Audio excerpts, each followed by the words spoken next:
Welcome everybody. Thank you for continuing to stay with us throughout the day. It's really amazing the numbers that we have got this year. I am really stoked.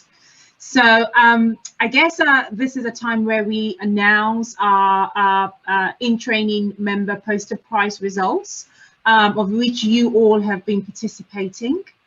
Oh my God, I want to see people. Man, okay, never mind. Okay, so I'm going to go backwards. So I'm going to start from number 3. So the third prize is a £20 voucher from which you will get from the BPS office. All of the posters have been really amazing. I've had a read of all of them, and I have been part of the vote myself. So it is with great pleasure to announce the third runner-up, who was part of various discussions around climate change, and it is Maya Gimalova. Where are you? Can you put your camera on so we can congratulate you on a job amazingly well done? Congratulations, Maya. You should get your voucher in the post shortly. The second runner-up, nice to see you on camera. Amazing job. Well done. Our second runner-up is Raza Kumaga on her poster. Well done, Raza. Can you put your camera on? Good job. Can't see you. You there, Raza? Yes, she is. I can see. Oh, I could see her. She's gone again. She's there. Oh, there she is. Yeah, I can see you. Yeah. Well done. Good job. Your camera's on if you can, because I think Christine would rather talk to people rather than blank screens. I'm guessing. It's true. It's helpful. And our first prize winner is Kerry Delport. Congratulations, Kerry. Well done. Good job. Amazing poster. Are you on camera? So yeah, thank you. Well done. Good job. Awesome. Thank you very much. You should hopefully get your voucher in the post pretty soon. And just to say thank you everybody for participating. Please don't be disheartened that you're not one of the 3. I have totally enjoyed reading all of the presentations. So thank you so much for continuing to participate. Over to you, Jill. Okay, now we come to the delegate chosen prize. All the delegates looked at all the posters. Well, quite a lot of the delegates did anyway, and they voted for places 1, 2, and 3. Now, in joint third place are 2 people, one of whom you've already heard of, Kerry Delport, and the other one is Beth. Oh, I can't read it. Beth Filagov. Is she here?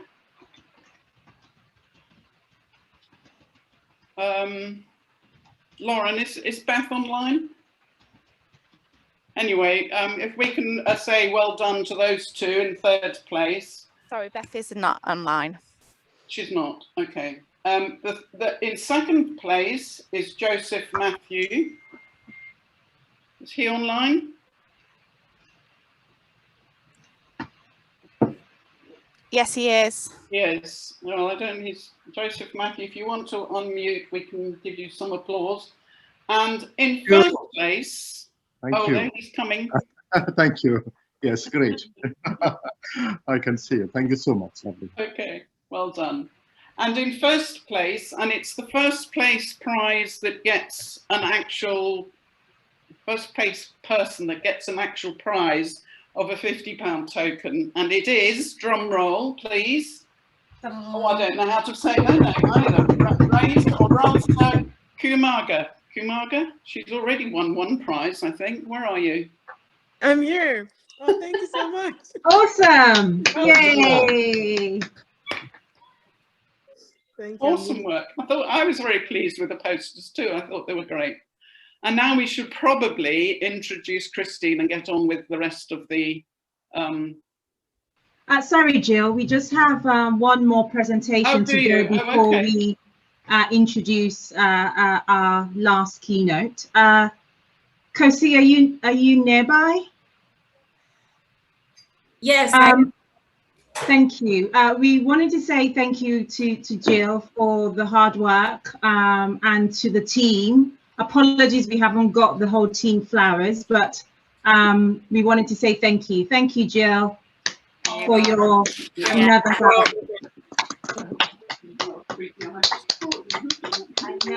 I know. Thank you, everybody. I don't feel that I'm the only one that should get one. I think all the conference team should, all of the should, and all of Casey Jones should, but perhaps more of that later on. Yeah. Okay. Thank you, Yetundi.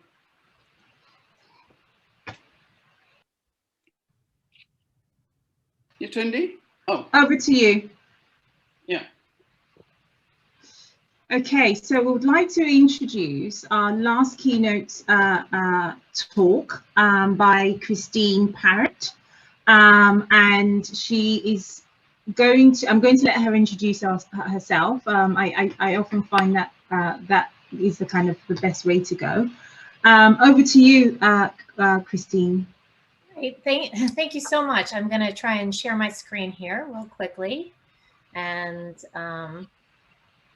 we hit play. Okay, so I think I'm good. I'm not the best with technology, but I do want to start by saying I'm super grateful to be here. I'm super excited to share this information with you all. I actually lived in London for just about 10 years, and during that time I became a BPS Chartered Counseling Psychologist.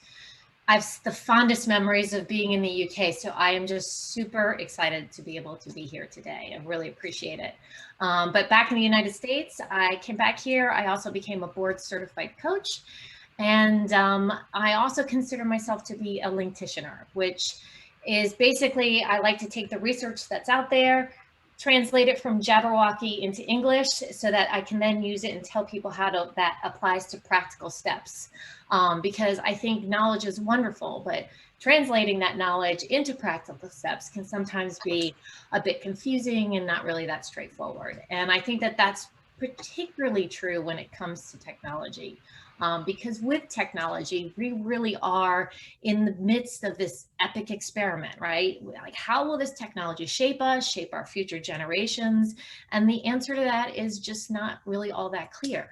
Technology has created this really complex environment in a really short period of time. So in reality, we're really in the midst of this, the most massive uncontrolled experiment the world has ever seen. The digital world just exploded onto the scene, and then we had COVID-19, which made it such a huge necessity in order to communicate with each other. So it's here, whether we like it or not. We're all a little bit, I'd say, like lab rats running around in a maze, and that can feel really disorientating. But although the research on the impact of the digital world isn't quite yet clear, we know so much about children and how they learn best and how they grow, and that hasn't changed. And so we know enough about the digital world that can inform us and guide us in the decisions that we make. But as a linktitioner, I do have, everybody always comes to me and says, what does the research say? You know, tell me, comfort me, tell me that the research says that this isn't really all that bad. Or it'll say, you know, tell me that my beliefs that this is really bad is true, so I can just cut this out of our lives. And I could stand up here for the next 50 minutes and tell you about one research study that says that time on Facebook makes you more depressed. And then there's another study that will say that time on your own Facebook page actually makes you happier. I could stand up here and tell you about a research study that shows that video game time increases amygdala arousal, which is linked with fear and aggression. I could tell you about another study that shows that video game playing actually allows you to absorb information quickly and more accurately. So the bottom line is the current research is both conflicting and it's inconclusive, and at best it's correlational. So we're kind of in this big experiment together, and it won't be until decades have passed until we can really get our hands around the data. And it's uncertain, and uncertainty makes us uncomfortable. It's a bit like we're being on a Star Trek voyage, right? And whenever we venture into the unknown, it can be natural to be a bit fearful. We don't like uncertainty. We think about all the potential dangers lurking out there and all the different situations that may happen. But of course, if that were the case for any space explorers, they would never go out into space. If that were the case for the Star Trek Voyagers, they would never have had a TV show. But if you remember the opening line of that TV show, it was to boldly go where no man has gone before. And technology in the digital world is giving us just that same opportunity to forge a new path and to boldly lead a new generation. And yet, from my experience, so few of us are really feeling all that bold about it, right? We don't have bold in the captain's chair. Most of us have a bit of fear and anxiety. So over the course of the next 45, 50 minutes or so, I'm going to suggest to you that we need to get fear out of that captain's chair and put in a new captain called curiosity. Instead of being fearful, I'd like you to consider being curious. And to start that change of leadership, I'd like you to consider choosing wonder over worry.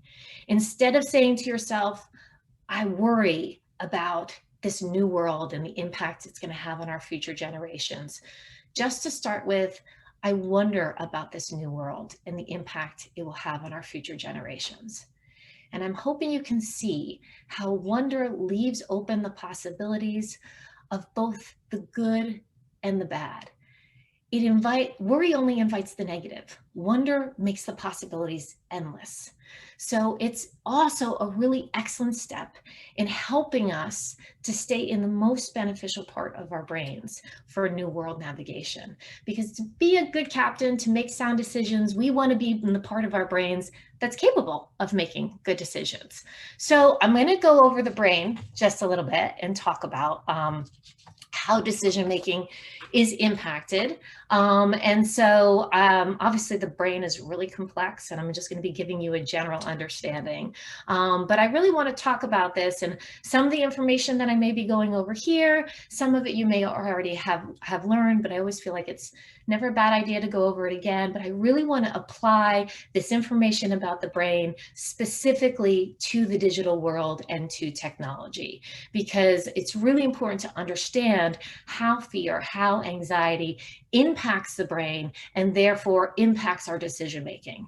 So I'm going to start with this very simple diagram, and I'm also going to use a hand model of the brain. But what you see in this diagram is called the medial view of the brain. So if I were to turn my head and cut it down right down the middle and then open it up like a book, that's what you are seeing. And so I also use the hand model of the brain. So if you start at the bottom of this diagram, you can see that gray area, which is the spinal cord, up into the brain stem. And that's obviously the lower part of your brain. And I've nicknamed all these parts of the brain. So that area is called the safe self. It keeps you alive outside your conscious awareness. As you move up the brain, if you were to fold your thumb over, that would be the pink area with those beige areas in between there. And that is the limbic system, or what I call the emotional self. Right in between is a blue area called the ACC, the social self. And then on top of that, wrapped around, is the prefrontal cortex, the cognitive self. And if you were to tap yourself here, right here, you're tapping on your prefrontal cortex. So we're going to start at the bottom, because it's important to remember that the brain develops from the bottom to the top and from the back to the front. So whenever information comes in, it comes in through your senses, right? It comes in through your senses, into your spinal cord, and into that brainstem. And the job of the brainstem is to keep you alive outside of your conscious awareness. So it is responsible for your balance, for your temperature regulation, for everything that keeps you alive without you having to even think about it. And within that area is something called the RAS, the reticular activating system. And its job is to decide what to pay attention to. So at any given moment, right, there's so much information coming into your senses, and you have to decide, what should I pay attention to? Should I pay attention to all the dust bunnies that are on my keyboard right now? Should I pay attention to the bad, I don't know, my chipping nail polish? Or should I pay attention to the completely fascinating woman on my screen? But chances are, if somebody were to burst into the room right now, all of your attention would be directed to that person. And I may be as fascinating as the best cat post on your Instagram feed, but all your attention would go into that that new change in the environment. Because when it comes to priority, our priority goes to changes in the environment. The brain absolutely loves novelty. Something new either means warning, there's something that's a threat to our survival, we need to pay attention, or hey, there's this new piece of information over here and we should pay attention to it. So when it comes to deciding what to pay attention to, new things take precedence, and we're going to, that's very important when it comes to the digital world, and we're going to talk more about that in a little bit. But as we go up the brain, so then the RAS, once it decides what to pay attention to, it sends the information up into that limbic system, into the emotional area of the brain. And in particular, it sends it to the amygdala, which is that would be located right on your thumb, that little almond-shaped beige organ that's there. And the amygdala is responsible for deciding whether to set off the fight, flight, or freeze response. I'm sure you've all heard about that in your biology classes when you were younger. If the information is threatening, it's to set off the fight, flight, or freeze. But if it's not a threat, like let's say it's a new flower or something, the information can then move up into the brain so that we can begin to process it and we can get curious about it. Like, what is this new flower? Can I eat it? Does it have medicinal value? Should I bring it home? Right? The curiosity is there. So once it moves from the amygdala and from the emotional system, if it's not a threat, it goes up into the next area of the brain is the ACC, which is that kind of that little darker blue area that's in there. And so the anterior cingulate cortex, it has a lot of different jobs to do, but one of the most important ones is to manage all the different social information that's coming in, is because we are social beings. And that's why, if you notice where when we said the brain develops from the bottom to the top and from the back to the front, notice that the ACC, the social self, develops even before the prefrontal cortex, because the social world is so important to the survival of human beings.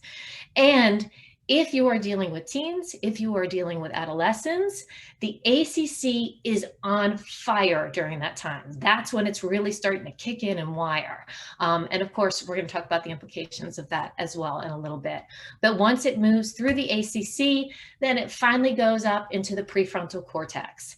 And that's where all those, what is called the executive functions, lie. Impulse control, analytical thinking, future planning, all of those things that everybody needs to make really sound decisions, that happens in the prefrontal cortex. So whenever we're making an important decision, it's really important that the prefrontal cortex is online. Now, it's important that other parts of the brain are online too. We actually want the emotional center of the brain to be online, because emotions are really important in decision making. They tell us what is important and what isn't important. So it's not that we only want the prefrontal cortex to be online, but it is essential to be online if we're going to make any type of thoughtful or analytical decision. But first, what happens when that information does come in to the brain center, right? The first place it goes is down into that limbic system. And if it is deemed that that information is a threat, it sets off that fight, flight, or freeze response. And so the problem with that is that because if something's an immediate threat, right? Let's just say you're being chased by a tiger, something's an immediate threat, you don't need to be solving complex mathematical problems in your head. All the energy needs to stay low in order to help you to survive. So if you're running from a tiger, all the energy needs to stay low to pump, to get more oxygen in, to pump all that oxygen to your muscles so you can run faster. So what happens is that when the limbic system, the fight, flight, or freeze hijacks our system, we can forget about proper decision-making or proper learning, because we call it flipping your lid. The gateways up into the upper pathways shut down, because in order to survive, all the energy needs to stay in the lower part, in the survival part of our brain. So, but this part of our brain is not where we want to be when we need to be thoughtful and when we need to solve a complex problem. And I'm putting forth to you two things: that social media and technology, that's a complex problem. And it's a challenge, not a threat. And challenges are best met with our prefrontal cortex in charge. And so this is why it's so important for us to really start viewing technology not as a threat to our children, but as a challenge. And any challenge is an opportunity. I don't think there's many people, we couldn't be doing this conference if we didn't have technology, right? It makes our world better in so many ways. So it's really important for us to stop demonizing it and looking at it as a threat and to look at it as a challenge. Now, it's not a picnic in a park, right? I don't have it labeled as a picnic in a park. It has its challenges. Climbing that mountain there has challenges, but both challenges always push us to find a better way. And integrating technology into our lives is the same thing. It's a challenge, but it will push ourselves to find a better way. So when we are faced with a challenge, the first thing we need to do is manage our own anxiety, because we don't want fear in the captain's chair. No one navigates well in a state of panic.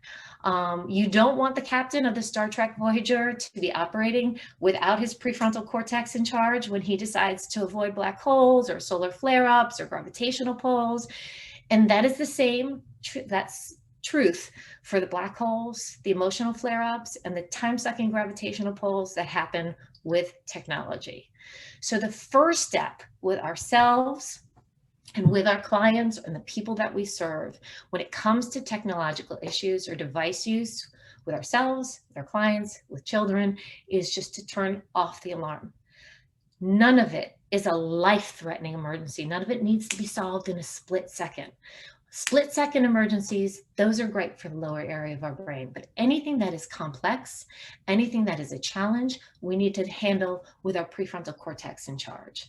So we aren't being chased by a tiger, so we need to calm ourselves down and turn off our anxiety. And so I offer two techniques for this. And one is to simply notice, name, and normalize the feelings. So right now I feel scared because the future for our children with technology is just so unclear. Because what happens is when you name emotion, you actually tame it. Name it to tame it. Because naming, if you think about it, is a prefrontal cortex activity. It's analytical. You have to think about, do I feel sad? Do I feel happy? Do I feel scared? It's analyzing. So it moves energy away from the lower areas of the brain and up into the prefrontal cortex, which is where we want to be. And then the same thing happens when we normalize it. Yeah, you know what? It's pretty normal to feel a bit scared in the face of all of this uncertainty. And again, that's an analytical process. So it's helping for you to stay in the upper areas of your brain rather than letting the lower areas of our brain to take charge and take over. And then, so the second thing we can do is to just take 3 deep breaths, in through the nose, out through the mouth, because it's the exact opposite of the breathing that we would do if we were running from a tiger. So through your breath, your body is able to tell your mind, you're okay. The message is, see, if I can breathe like this, if I can breathe really slowly, I'm not in a state of emergency. And that's when we can switch from the alarms being turned on to starting to be comfortable with being uncomfortable. And this is a huge skill that is really helpful for many parents, and it's really helpful for our children these days. The inability to tolerate uncomfortable emotions is a pandemic in itself. We see it everywhere. I actually believe it's one of the main ingredients in the incivility that we see growing globally. But to give you a specific example, because I work with teachers, they recognize it in the question, is this going to be on the test? Because generations ago, at least in my generation, which was a while ago, you would never ask that question, right? It was part of your job as a student to figure out what was important enough to be on the test and what wasn't important enough. But students today, they can't even tolerate that uncertainty. They want a certainty. They want to know what's on the test. And if they don't get that certainty, they get super frustrated. So we need to change that cultural direction that we can't tolerate uncertainty. And I do believe that the current situation with our pandemic, the current situation with technology is really a prime opportunity to begin that shift, to help parents be better at being comfortable with being uncomfortable, and to help them teach their children to be comfortable with being uncomfortable. And that's why it's so important for us to start to shift from our state of fear and shift from our anxiety, and to really try to replace the captain in the chair with curiosity. And that's where I wonder really works well over I worry. So I worry about my son's video game time changes to I wonder about my kids' video game time. I worry about what my daughter is posting on social media changes to I wonder what my daughter is posting on social media. I worry about the impact all this social media is having on our children. I wonder about the impact this social media is having on our children. It's just a healthier starting point in navigating this world. And like any trip, though, that we're embarking on, it's really important to know the nature of the environment we're about to encounter. We actually just don't pick up, like, we don't pick a place and then I'll just decide to go there without any information. If we did that, we'd probably end up in the North Pole in our bikini, and that wouldn't be really all that great, would it? So, you want to know the conditions of where you're going, right? So, like, you want to know if you're traveling in space that there's no gravity, there's no daylight cycles, there's no North Star compass. And so we find out about the area and then we prepare for it. And so my business partner and I, Dr. Susan Bauerfeld, have come up with an acronym to help us really be curious about and understand what the digital world environment is like, so that we can understand it. And that acronym is IUSE. And so IUSE is based upon the information about what we know about the digital world. And it's really enough to help us do a better job of teaching and helping our children manage this space exploration. And we're hoping that it will help you to remember about what the implications are, what that area is like, so that you can advise your clients about it and help them handle the challenges that they will face with their children. And also help you to understand some of what you're seeing in a different light. So the I in IUSE stands for intuitive and irresistible. So starting with intuitive, if you think about it, the device that you hold in your hand, right? If you get your new iPhone, if you get your new tablet, right? That tablet comes without any instructions. So the device that you're holding in your hand, it probably has more computing power than the devices that first sent the men to the moon, right? And it doesn't even have an instruction manual. And that is so super cool, right? But it gives this illusion that you don't need any skill. It's a lot harder to recognize the risks when something's really intuitive. And you can see that in the physical world, right? So if I handed you a chainsaw, it's pretty intuitive, right? How to use it. It's got a blade, you pull the cord and it'll start working. But it's intuitive to us as well that we wouldn't hand it to our 4-year-old and be like, go play, right? So, but that's not so intuitive with a phone or a tablet, because when we look at a 4-year-old sitting in a chair, all comfy and cozy with a tablet, we don't see the risks like we would in the physical world. So intuitive does not mean that it is suitable for all children. The I also stands for irresistible by design, because phone developers, website developers, they spend billions of dollars on figuring out what is going to grab your attention. They make money by capturing your attention. So they do thousands and thousands of tests of A or B. What is going to keep your attention longer? If I put A up on the screen or if I put B up on the screen. And so they also, website developers, they know about the RAS, right? What we talked about earlier. They are in charge of capturing your attention. So that is why your phone is colorful, why it pings, why it lights up, why new features are added to apps daily. That's why notifications work, right? They're new little tidbits of information that capture your attention where? Outside of your conscious awareness. You respond to them without even thinking, because your RAS is wired to look at them. So it's really important to know that what you're holding in your hand is a magnet for your attention. It is designed to be hard to put down. It is also irresistible to teens for another reason. It is irresistible to them because of their need for social information. Remember, we talked about that ACC, the social area of the brain.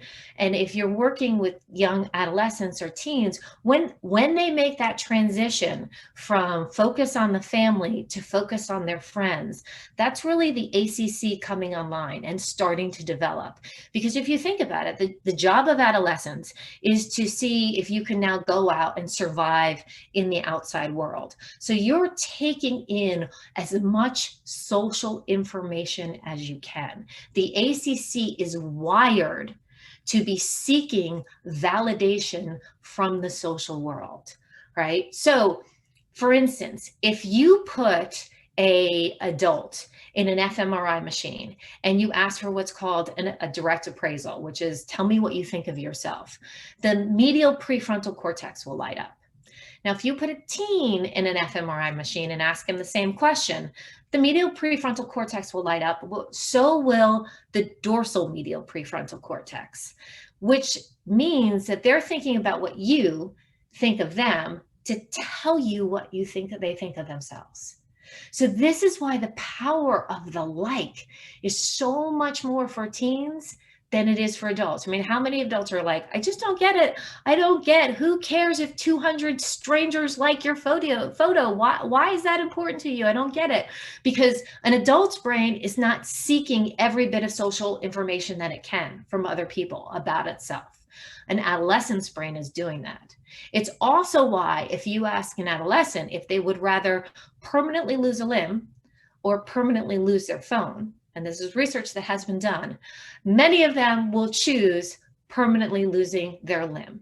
But if you think about that in evolutionary terms, it actually makes a little bit of sense because you can survive in the real world without a limb these days. It's really hard to survive in our social world without a phone these days. That's why kids absolutely freak out when you take their phones away. It feels really threatening to them. And where are they when they feel threatened? They're in the lower part of their brains, which makes it really hard for them to make good decisions or to problem solve. The very skills that they need in order to handle the challenge of technology. So let's move on to U, because U means unlimited, unrestricted access in our IUSE acronym. Even with filters and controls, a lot of adult experiences are just a click away. And that's not just like meeting up with a stranger, but it's overstimulation, it's distraction, it's a lot of things that we might not want them to see. And so it's, for us, that means it's pretty obvious that it's unsuitable for unsupervised children. You know, there's a need for some guidance and some guardrails in their use.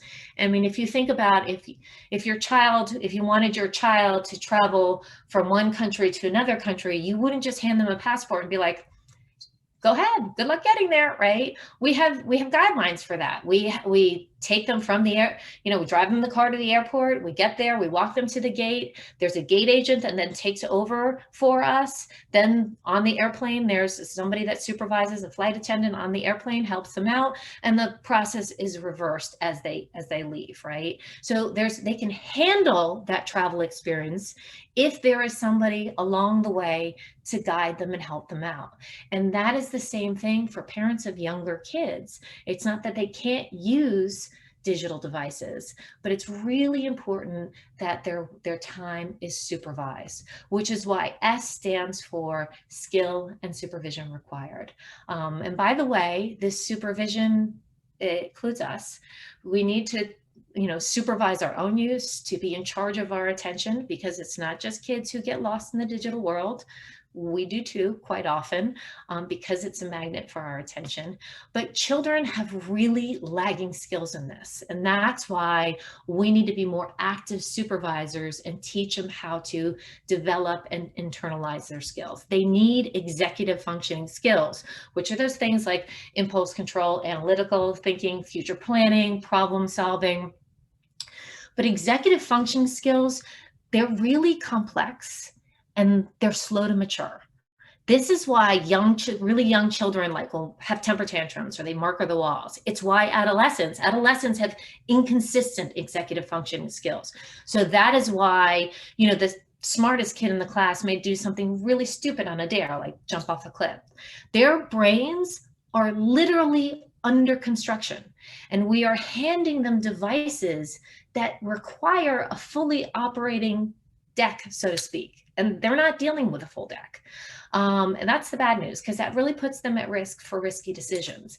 Their brains don't fully really develop until about the age of 25.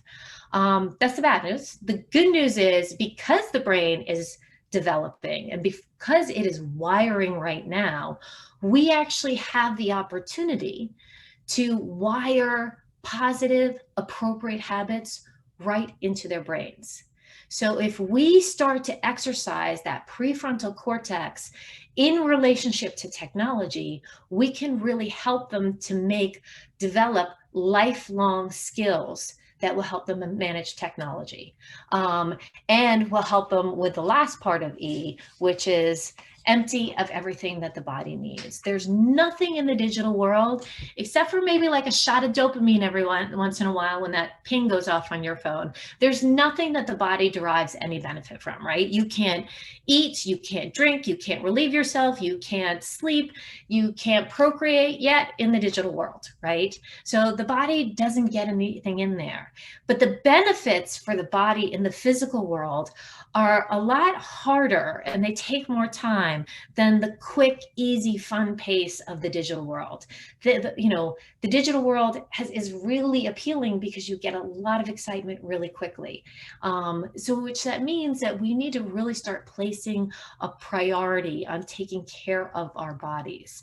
And this has been a big concern for parents, especially when so much learning has been online and they haven't been outside. It's really, are my children getting enough stimulation in the physical world? And we're gonna get curious about that. So let's get curious about all of this, about eye use and what the implications are, right? So the implications of eye is that irresistible intuitive means that it takes a lot of skill to resist that magnetic pull.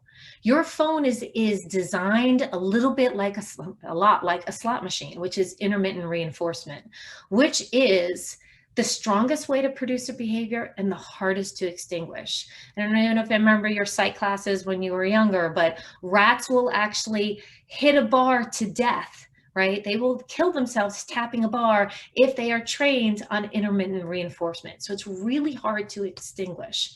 But once clients understand, once people understand that the phone, tablets, the computers are designed to capture our attention, we can become a little less judgmental and a little less critical about our teens and get more curious about how to handle this.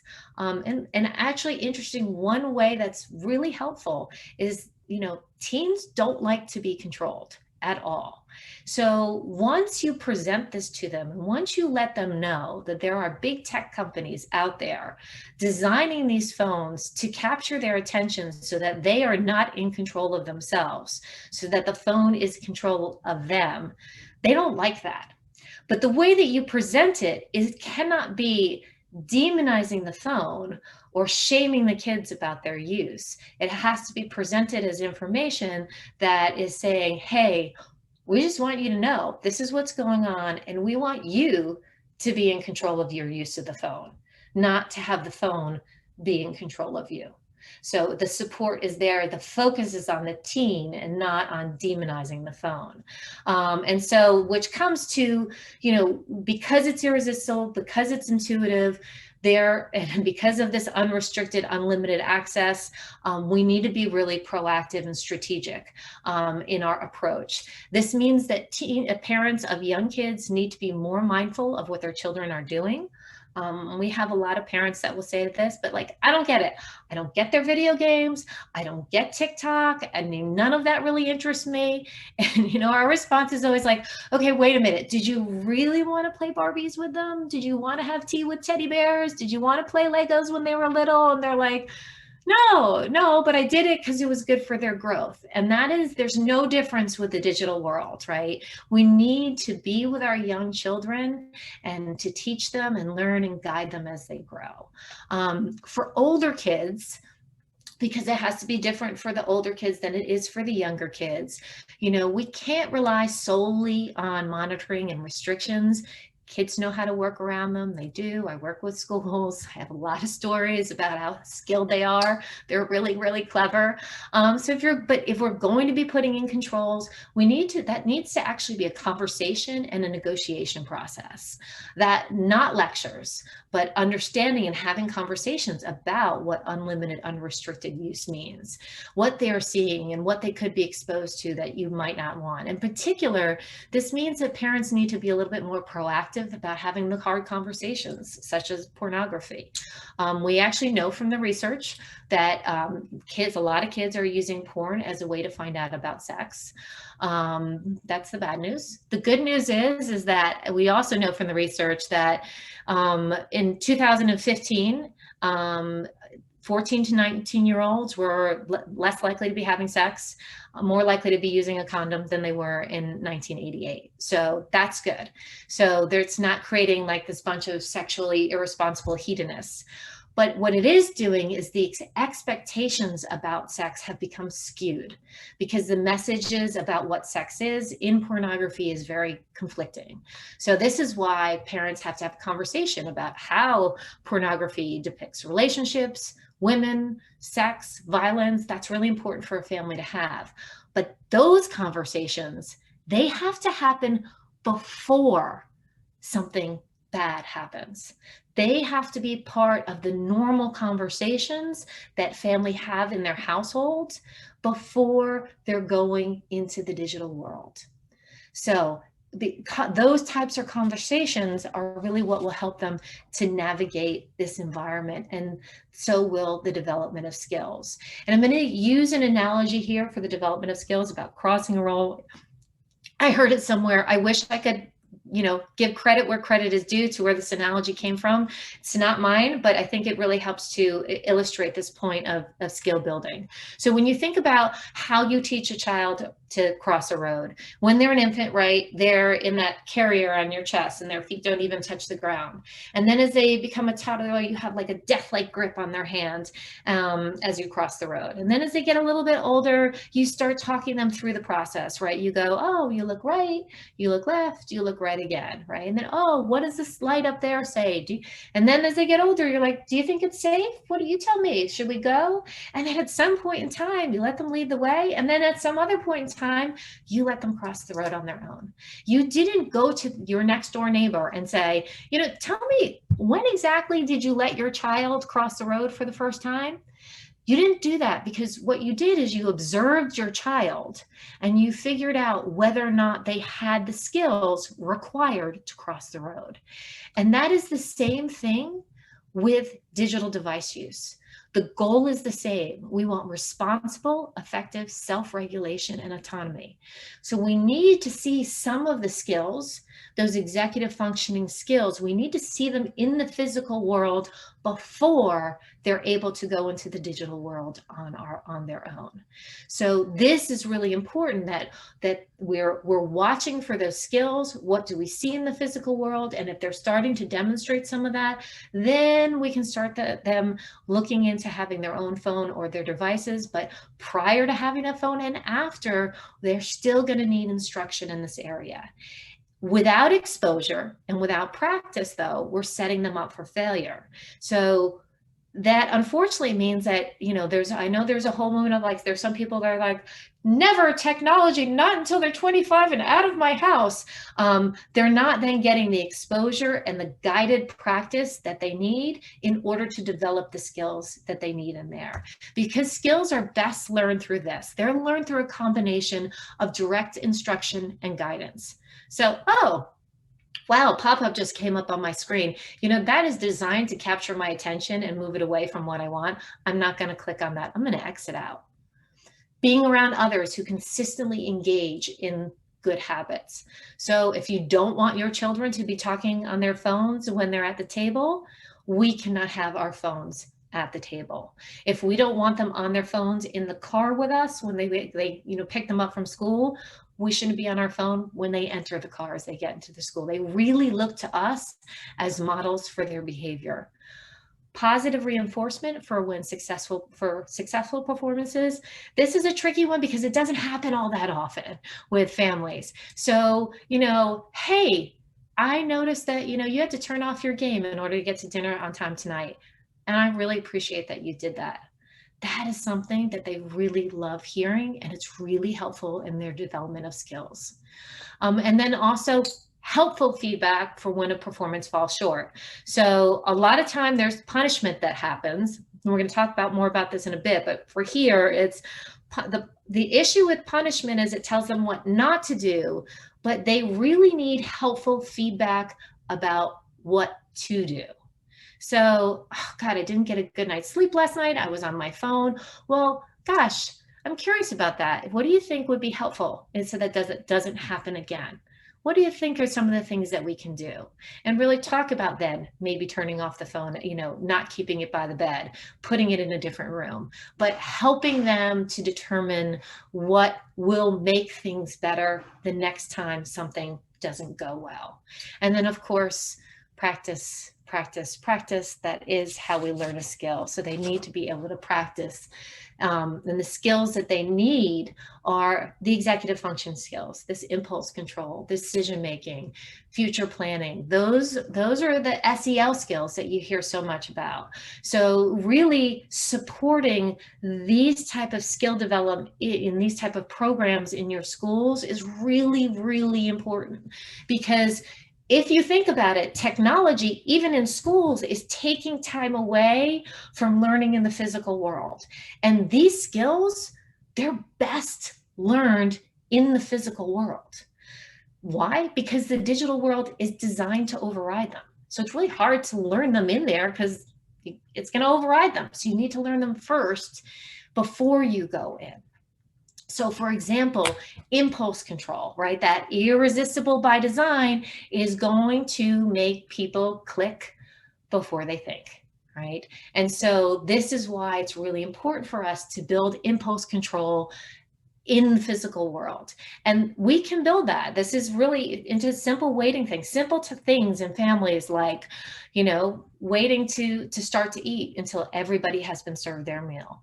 Asking to be excused from a table before you leave, not interrupting anybody, waiting your turn to play with a toy that you want.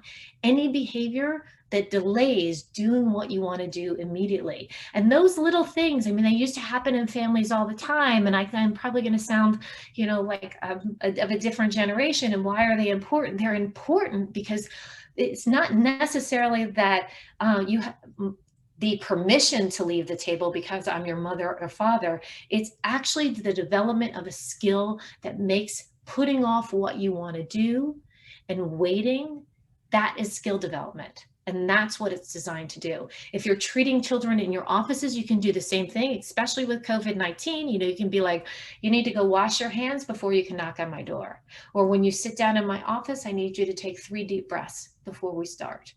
Anything that slows things down and delays what they want to do. And what's also really helpful in building impulse control is emotion regulation. And emotion regulation is really a huge skill that they're going to need when they're in this digital world. They're going to need to be able to name, recognize, manage their emotions, to deal with the distraction factor of tech, and to cope with a lot of things that they're going to encounter in tech. And one of the complicating factors of this is that actually tech is lowering kids' frustration and tolerance. So when kids get a little bit bored or they get a little upset, the go-to today for a lot of parents is to hand them a digital device. They're bored in the car, here's mommy's phone, right? The problem with that is that children are now not learning to self-regulate. They are using an outside device to manage their emotions rather than learning how to manage their emotions on their own. And so parents really need to be aware of the trade-off that's happening when they're not supporting and helping them to develop that self-regulation without an outside device. And particularly when it comes to boredom, there is evidence that when you are bored, the default network of your brain is activated, which straddles a lot of different parts of your brain. And it's generally considered where the sense of self lies. So this need to keep our kids from boredom all the time, or not allowing them to be in that space, means they're not in that default network. And the implication of that is that sense of self then isn't being tapped into as much as we want it to be. And that also has implications for their creativity.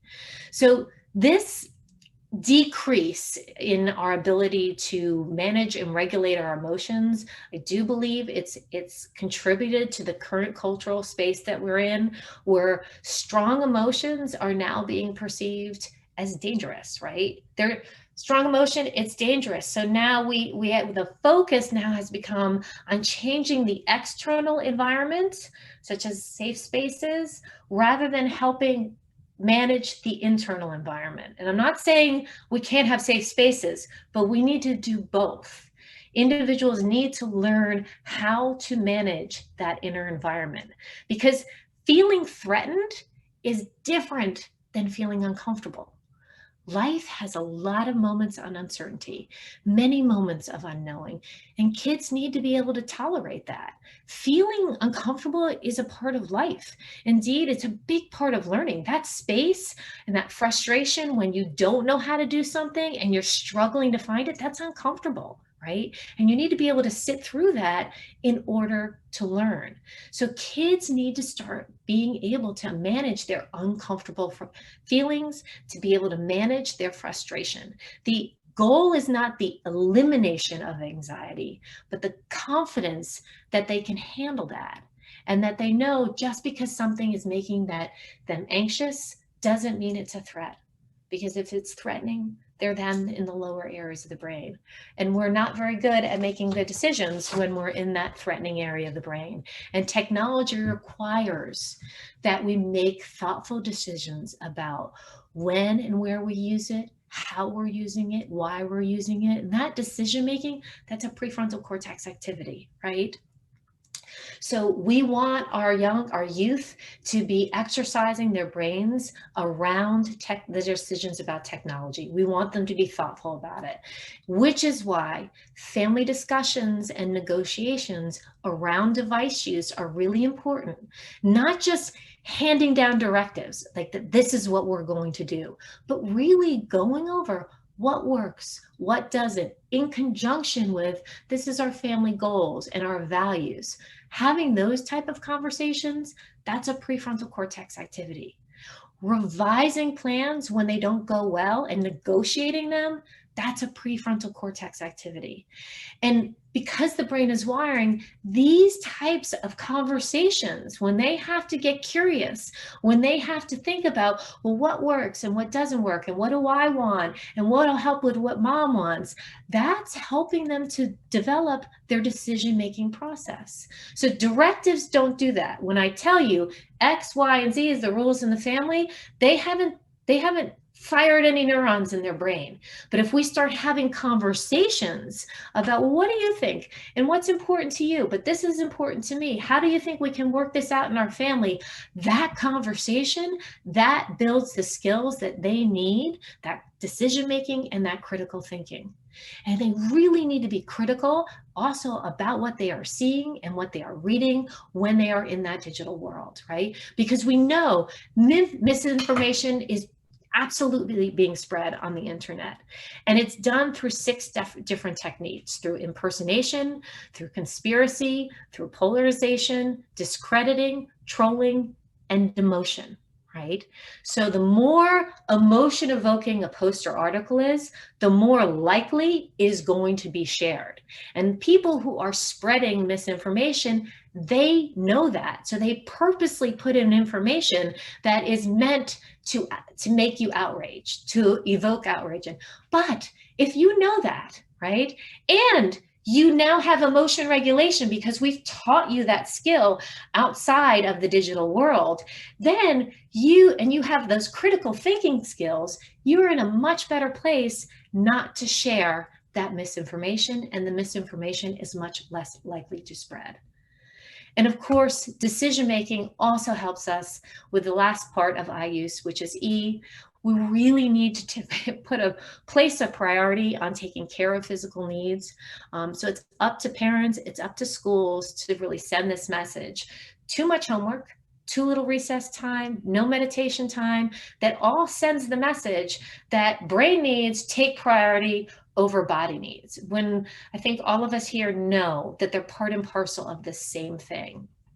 But unfortunately, the message about taking care of your body is too often sent in conjunction with the phone, right? It needs to be a separate conversation on its own. What happens is how many times do you hear, you know what, you need to stop playing those video games and get outside and play. Or you need to turn the phone off and go to bed so you get a good night's sleep. The device use is linked to the sleep or the nutrition, and they need to be separated. We need to place a priority on sleep, exercise, nutrition that isn't in the discussion of phone use, because then you can start with, you know, I noticed you haven't been getting a lot of exercise lately. You know, what do you think's getting in the way of that? Again, that's now a prefrontal cortex activity. Now they have to think about, why haven't I been exercising lately?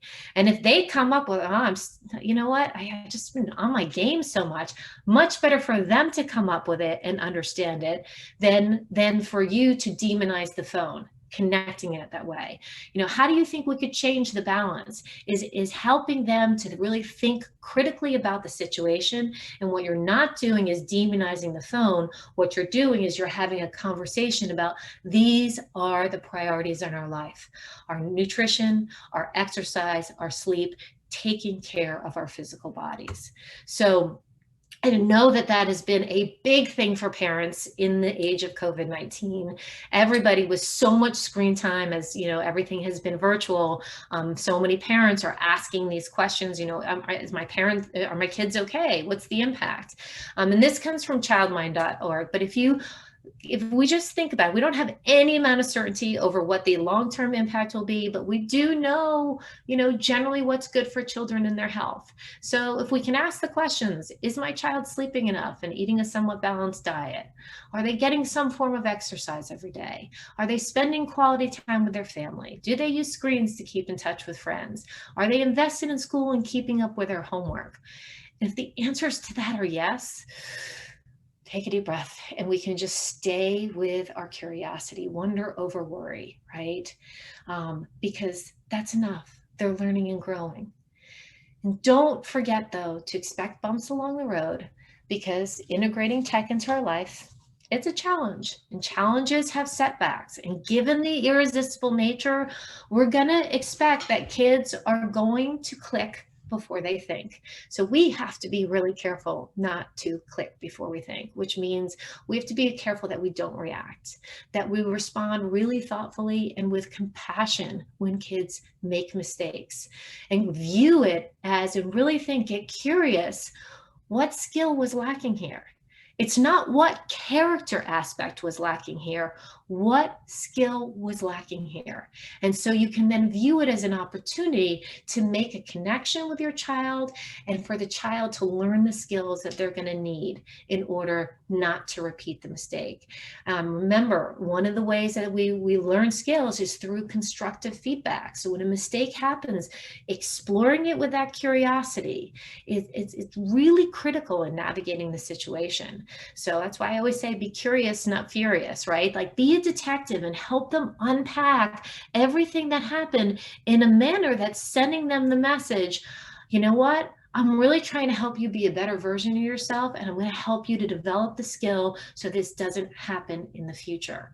But what happens very often with technology is that we resort to punishments, both for mistakes that happen with technology and for things that happen that are unrelated to technology. In both cases, right? So like, you're in trouble, you're taking your phone away, right? And when that happens, that feels really unfair to children, because the impact of taking their phone away, remember their ACC, it's far reaching for them. And that feels really unfair.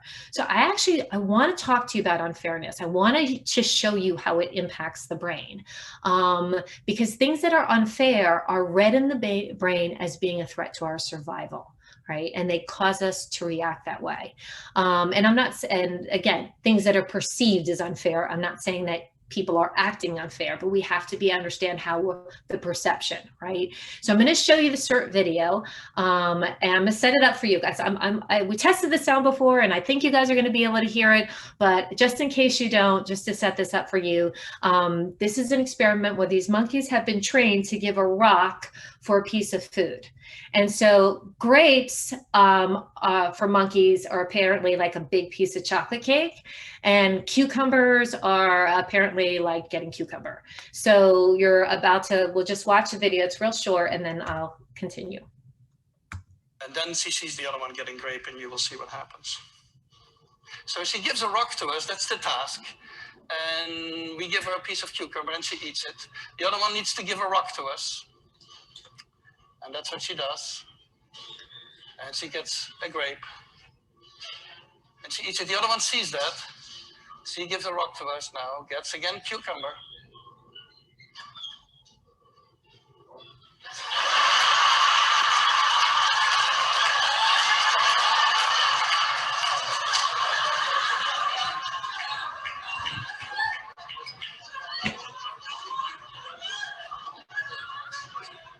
She tests the rock now against the wall. She needs to give it to us. And she gets cucumber again.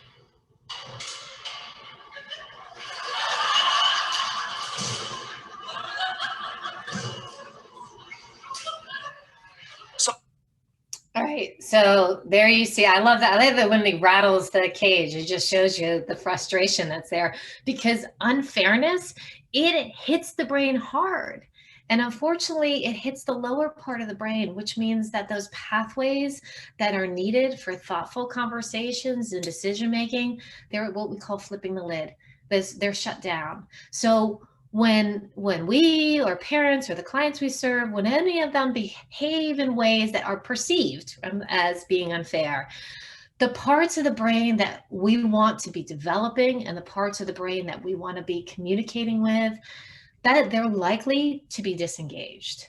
And whenever children feel like we're coming at technology with fear and disdain rather than wonder and curiosity, that feels unfair. It's a big part of their lives. And when we are disdainful of it, when we're fearful of it, that feels unfair and they react to that. It breaks down their trust in us. And when the trust breaks down, so does relationship. And relationship is the biggest thing that we have in order to teach our children skills. I mean, skills are best developed in a warm, caring relationship, which is why I put out there that please, the new mantra, be curious, not furious. The curiosity is really that key to learning, to growing, and to enabling the pathways up into the upper areas of our brains, the area of the brain that we need to manage technology. Curiosity allows that to stay open. It allows us to stay connected with our kids and take advantage of the most powerful tool that we have in teaching skills, which is our relationship. It allows us to step back towards any challenging situation with our prefrontal cortex in control. It allows us to rise to the challenge rather than to feel threatened by it. So in conclusion, as we've been through this journey together, the four main things I want you to remember IUS, understand the terrain that everybody is entering in this new world, and then prepare for it. There are certain skills that we need to develop. And once we know that though, go boldly and stay curious. That will get you where you want to go in any world that you're in. So I'm going to end it there. I hope I did okay on my time. I forgot to set my clock up, so I hope that I haven't wandered over wildly. This is my contact information. I'll leave it up for a second, but I also will stick around and open it up for, I can't see if there are any questions, so at the moment, because I am still screen sharing, but if anybody has questions, I'm happy to answer them. Hi, Chris. Thank you so much for that amazing and informative presentation. I was trying to scribble down all of the things that you were reminding me, certainly, and us of. We have a few questions. I'm just mindful that we've got, I think it's about 2 minutes left on the clock. I'm not sure whether we've got a hard stop. Lauren, can you? The hard stop has been taken off. Okay, great. Sorry, everybody. Just Chris, what would you like? There's a few questions coming up on the live Q&A. Would you like me to read them out? Yeah, that would be great. And by the way, and I would also like to say, if for some reason we don't get to your question, please, I'm happy to answer anything by email. I so enjoy talking about this topic. So if we don't get to it now, please feel free to email me outside of it. But go ahead and read off the question. Okay. So Nicola says, great keynote, thank you. Question, what do you see as similarities and differences between children's and adults' use of the digital world? Well, the similarities come in that eye use, in that it really is a magnet for your attention. And so we see, at least in the work that I'm doing, I hope this answers the question, is there is a lot of similarity in that parents adults are as, I don't know if addicted is the right word, but, use their phones sometimes just like teens are using their phones. And what's really important is that we can get adults to model what they want to see in their teens. Now, the difference, what I was trying to explain before, the difference that we see with a lot, and not all, but is that, those phones, it's called social media, right? Because it's social in nature and keeping people connected.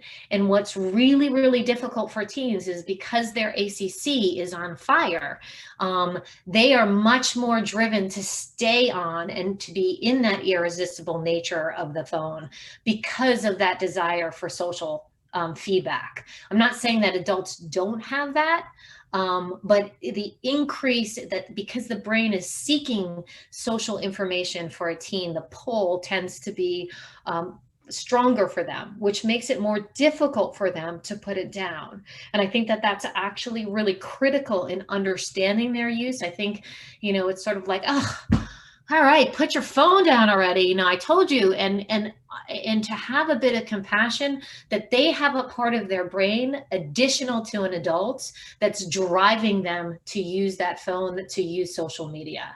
But I'm going to back up in saying that I do see, for me, I see a lot of similarities in phone use where that irresistible pull is driving a lot of adults to click before they think, just like teens are clicking before they think. I think a big part of solving this equation is really getting adults to be very mindful and very attentive and being in charge of where they put their attention.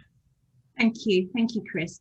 I think I'm going to hold it, and so please, the other people who have asked questions, I'm really sorry that we're not getting to your question, but I think it's really important that we try and keep to time. I know it's been an amazing 2 days. Again, thank you so much, Chris, for this presentation. I really mean it. Thank you for having me. And I really mean it to anybody. Please email me with any questions, and I'm happy to answer them.